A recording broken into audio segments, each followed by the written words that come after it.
राधे राधे। कल हम अव्यवसायी बुद्धि और व्यवसायिक बुद्धि की बात कर रहे थे। तो व्यवसायत्मिका बुद्धि किसकी होती है? जो भोग और ऐश्वर्य में आसक्त नहीं होता।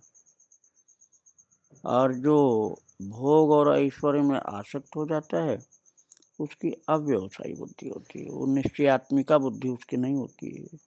भोग और ऐश्वर्य उसको खींचते रहते हैं, बुद्धि डामाडोल होती रहती है, कामनाओं में फंसा रहता है, रजोगुण तमोगुण उसको झकझोरते रहते हैं।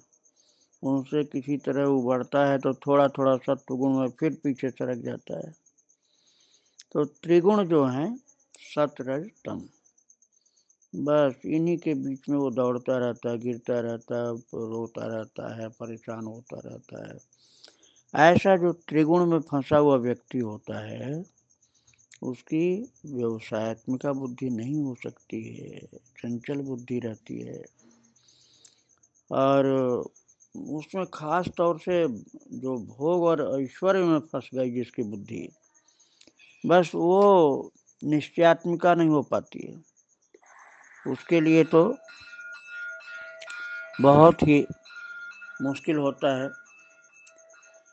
जब किसी तरह से कोई अच्छा संग मिले और त्रिगुण से उसका मन हटे, तब उसकी व्यवसायत्मिका बुद्धि की ओर थोड़ी गति शुरू होती है।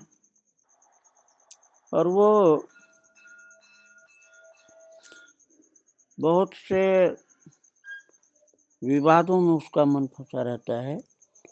किसी तरह से जब वो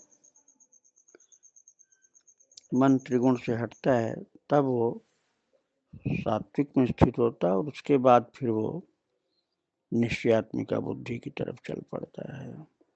तभी कल्याण होता है उसका। श्री राधे राधे।